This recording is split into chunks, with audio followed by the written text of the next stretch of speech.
Hello friends, welcome to savage point. நான் உங்கள் ஏஸ்கே. So Superman படம் வந்து பார்த்தீங்கன்னா நாளைக்கு இந்தியாவில் ரிலீஸ் ஆக போகுது. ஓவராலாக இந்த படத்தை தியேட்டரில் பார்க்கணுன்னு எல்லாருமே வந்து பார்த்தீங்கன்னா பயங்கர ஆர்வமாக காத்துக்கிட்டு இருக்காங்க. ஏன்னா ஹைலி ஆன்டிசிபேட்டட் ஒரு டிசி ப்ராஜெக்டாக இந்த சூப்பர்மேன் ப்ராஜெக்ட் இருக்குது. இந்த ப்ராஜெக்டை பற்றி எனக்கு நிறைய இன்ட்ரெஸ்டிங்கான விஷயங்கள்லாம் நான் தெரிஞ்சுக்கும் போது ரொம்பவே வந்து பார்த்தீங்கன்னா ஆச்சரியப்பட்டேன். அப்படி இந்த படத்தை நீங்கள் பார்க்க போகிறதுக்கு முன்னாடி தெரிஞ்சுக்கக்கூடிய ரொம்ப இன்ட்ரெஸ்டிங்கான ஃபேக்ட்ஸ்லாம் என்ன அப்படின்னு தான் இந்த வீடியோ நம்ம பார்க்க போகிறோம். அதனால் இந்த வீடியோவை ஸ்கிப் பண்ணாமல் ஃபுல்லாக பாருங்கள். வாங்க நம்ம வீடியோக்குள்ள போகலாம்.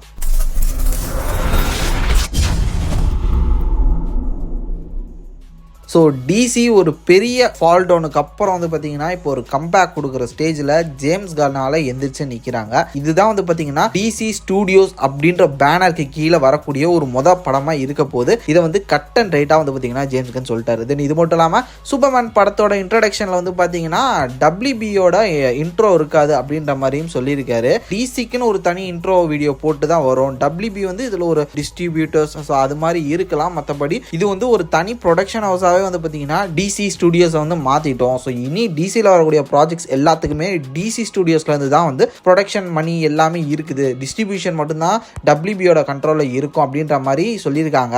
இதுவே ஒரு நல்ல விஷயம். இந்த டிசியே இவ்வளோ நாசமாக போகிறதுக்கு முக்கியமான காரணமே WB படுத்தின பாடு தான். அதுலேருந்து நாங்கள் கொஞ்சம் சேஃப் ஹேண்ட்ஸ் இருக்குது, நாங்கள் என்ன வேணால் பண்ணலாம், எங்களோட கிரியேட்டிவ் ப்ராசஸை யாருமே கை வைக்க மாட்டாங்க அப்படின்ற ஒரு உத்தரவாதம் கொடுத்ததுக்கு ரொம்ப நன்றி. தென் இது மட்டும் இல்லாமல் இந்த ஒரு யூனிவர்ஸ் பியூரான ஒரு காமிக் அக்யூரேட்டாக கொடுக்கணும் அப்படின்ற ஒரு முடிவில் ஜேம்ஸ் கன் இருந்திருக்கிறதா சொல்கிறாங்க. எல்லாமே நாட் ஓன்லி சூப்பர்மேன், இந்த ஒரு டோட்டல் டைம் லைனே வந்து பார்த்தீங்கன்னா அவர் உருவாக்கக்கூடிய இந்த யூனிவர்ஸே, அதில் இருக்கக்கூடிய கேரக்டர்ஸ், ஜஸ்டிஸ் லீக் வரையும் அவர் பிளான் பண்ணியிருக்க பல விஷயங்கள் எல்லாமே வந்து பார்த்தீங்கன்னா ரொம்ப ரொம்ப காமிக் அக்யூரேட்டாக பாப் கல்ச்சர் கீக்கில் இருப்பாங்களா. ஸோ அவங்க எல்லாருக்கும் ரொம்ப பிடிச்சி போன ஒரு யூனிவர்ஸாக இது இருக்கணும். மார்வலே வந்து பார்த்தீங்கன்னா அடிச்சு தூக்குறோம் அப்படின்ற லெவலுக்கு வந்து பார்த்தீங்கன்னா ஒரு தரமான லைனை பிறக்கியிருக்காரு அப்படின்னு சொல்கிறாங்க. அதில் முதல் படமாக வந்து பார்த்தீங்கன்னா சூப்பர்மேன் இறக்கியிருக்காரு. இதுக்கு என்னதான் பல நெகட்டிவான ரிவ்யூஸை வந்து அங்கே அமெரிக்காவில் பரப்ப முயற்சி செஞ்சாலும் பாசிட்டிவான ரிவ்யூஸ் தான் வந்து பார்த்தீங்கன்னா ரெட் கார்பெட் ப்ரீமியரில் வந்து பயங்கரமாக கிடச்சிக்கிட்டு இருக்கு. ராட்டன் டொமேட்டோஸ் எல்லா வெப்சைட்ஸ்லையும் எல்லா இன்ஃப்ளூயன்சர்ஸும் வந்து பார்த்தீங்கன்னா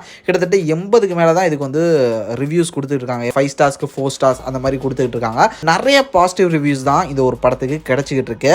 இது போக இந்த சூப்பர்மேன் படத்தில் இருக்கக்கூடிய இன்னும் பல இன்ட்ரெஸ்டிங்கான விஷயங்களா இருக்குது. அது என்னன்னா, இந்த படத்தில் ரொம்ப ரொம்ப காமிக் அக்யூரேட்டாக சூப்பர்மேன் கேரக்டர் இருக்கணும் அப்படின்றதுல வந்து ஜேம்ஸ் கன் ரொம்பவே உறுதியாக இருந்திருக்காராம். லைக் அந்த ஒரு சூட்டெல்லாம் வந்து பார்த்தீங்கன்னா நிறைய பேர் கலாச்சிருந்தாங்களே, என்னடா இவன் அந்த ஒரு பட்டாப்பட்டி போட்டுக்கிட்டு சுற்றுறான், இது பழைய காலத்து டிசைனே சரி ஓகே, இப்போ இருக்கிற சுச்சுவேஷனுக்கு இதெல்லாம் நல்லா இருக்குமா அப்படின்னு சொல்லிட்டு பலரும் போட்டு கலாச்சாங்க. பட் ஜேம்ஸ் கன் அவரோட சைடில் இருக்கவங்க என்ன சொல்கிறாங்கன்னா, அது கேவலம் இல்லை, அதுதான் வந்து யூனிக்னஸ். சூப்பர்மேன்ற கேரக்டரோட ஒரு யூனிக்னஸ், அது வந்து ஒரு கிளாசிக்கல் லுக்கு. இந்த படம் இந்த யூனிவர்ஸே கிளாசிக்கலாக இருக்கணும்னு தான் நான் ஆசைப்பட்டேன். ஏன் அது உங்கள் கண்ணை உறுத்துது? நேனோ டெக்னாலஜியில் சூட்டு வந்தால் பார்க்குறீங்க, இதை பார்க்க மாட்டீங்களா?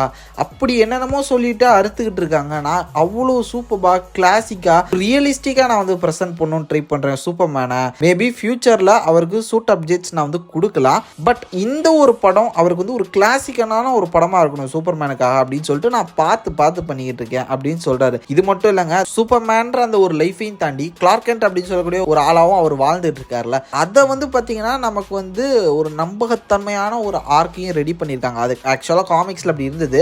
ஹென்ரி கேவில் மற்ற சூப்பர்மேனோட வேர்ஷன்ஸில் வந்து பர்டிகுலராக அதை மென்ஷன் பண்ணியிருக்க மாட்டாங்க. சூப்பர்மேனோட ஒரு லாஜிக்கு, இது என்னடா லாஜிக் அப்படின்னே சொல்லிட்டு பல பேர் வந்து காமிக் படிக்காதவங்க சூப்பர்மேனை போட்டு கலாய்ப்பாங்க. அது என்னன்னா, கண்ணாடியை போட்டு ஒரு சுருட்ட முடிய முன்னாடி நீட்டி விட்டுக்கிட்டு கோட் சூட்டு போட்டு வந்தா இவன் வந்து கிளார்க் கென்ட்டா, கண்ணாடி கழட்டிட்டு முடிய வாரி சீவிட்டு ஜட்டி போட்டுட்டு வந்துட்டானா இவன் வந்து சூப்பர்மேனா? என்னங்கடா எவனுக்குமே அடையாளம் தெரியாது அப்படின்ற மாதிரி பார்த்தீங்கன்னா காமிக்ஸ் படிக்காதவங்க எல்லாருமே போட்டு கலாய்ப்பாங்க.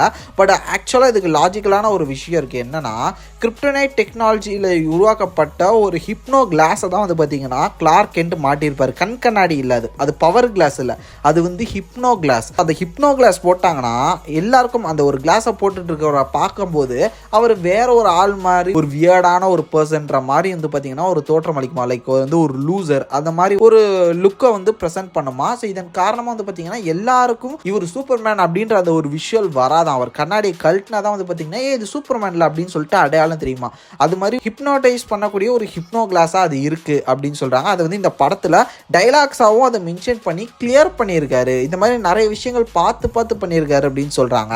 இது மட்டும் இல்லாமல் Lex Luthor, pocket dimension, clone of சூப்பர்மேன்ன்ற லெவலுக்கு ஒரு சில ரூமர்ஸ்லாம் வந்து பார்த்தீங்கன்னா இந்த படத்தில் இப்போவே போய்கிட்டு இருக்கு. இது மட்டும் இல்லாமல் நிறைய விஷயங்கள் இந்த படத்தில் ஒரு படத்துலேயே வந்து பார்த்தீங்கன்னா குமிச்சிருக்காரு ஜேம்ஸ் கன்னு சொல்கிறாங்க.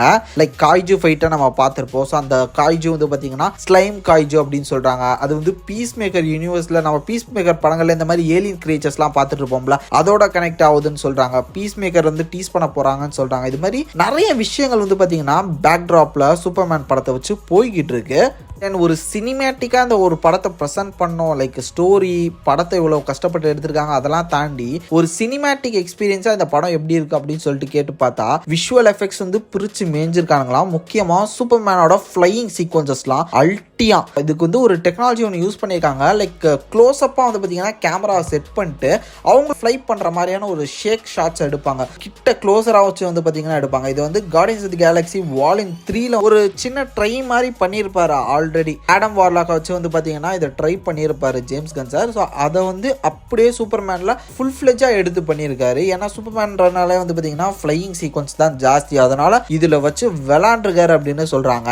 நம்ம என்னமோ சூப்பர்மேனோட சேர்ந்து பறக்கிற மாதிரியான ஒரு ஃபீல் கொடுக்கும். இதில் வந்து கொஞ்சம் சூப்பர்மேனை வந்து பார்த்தீங்கன்னா ஒரு டெக்னிக்கலி வெயிட்டான ஆள் அப்படின்ற மாதிரி காட்ட போகிறாரு அப்படின்ற மாதிரி சொல்கிறாங்க. இப்படி நிறைய விஷயங்கள் வந்து சூப்பர்மேனை பார்த்து பண்ணியிருக்காரு. அந்த அளவு சூப்பர்மேன் வந்து சூப்பராக செதுக்கி இருக்காரு ஜேம்ஸ் கன் அப்படின்னு சொல்கிறாங்க. ப்ரொடக்ஷன் ஹவுஸ் பிளான் பண்ணபடி இந்த மந்த் எண்டில் வீக்கெண்ட்லேயே வந்து பார்த்தீங்கன்னா கிட்டத்தட்ட $600 மில்லியன் வந்து இந்த படம் கலெக்ட் பண்ணணும் அப்படின்னு முடிவு பண்ணியிருக்காங்களாம். இந்த மந்த் எண்டுக்குள்ளே 1 பில்லியனை வந்து ரீச் பண்ணும் சூப்பர்மேன் அப்படின்ற மாதிரி சொல்லிக்கிட்டு இருக்காங்க. அது வந்து முட்டுக்கட்ட போகிற மாதிரி தான் 25ஆம் தேதி ஃபென்டாஸ்டிக் 4 லான்ச் பண்ணுறாங்க. ஃபென்டாஸ்டிக் 4 vs சூப்பர்மேன் என்னதான் ஒரு பெரிய கேப் இருந்தாலும் 1 பில்லியன் யார் அடிக்க போகிறா அப்படின்றத வச்சு தான் வந்து பார்த்தீங்கன்னா இப்போ போட்டியே போய்கிட்டு இருக்கு. ஸோ பொறுத்து இருந்து பார்ப்போம். நீங்கள் யாரெல்லாம் சூப்பர்மேன் படத்தை தியேட்டர்ல பார்க்கணும்னு நினைக்கிறீங்க, இல்ல ஃபென்டாஸ்டிக் 4 தான் பார்க்கணும்னு இருக்கீங்களா? உங்களோட தாட்ஸ் அண்ட் விசா மறக்காம கீழே கமெண்ட் செக்ஷன்ல ஷேர் பண்ணுங்க. சரி ஓகே ஃப்ரெண்ட்ஸ், இதே மாதிரி தொடர்ந்து நிறைய இன்ட்ரெஸ்டிங்கான வீடியோஸ் பார்க்கறதுக்கு மறக்காம நம்ம சாவிக் பாயிண்ட் சேனலை சப்ஸ்கிரைப் பண்ணி அந்த பெல் ஐகானை பிரஸ் பண்ணிக்கங்க. அடுத்த ஒரு இன்ட்ரெஸ்டிங்கான வீடியோல நாளைக்கு மீட் பண்ற. அது வரையும் tata bye bye, take care from A Square.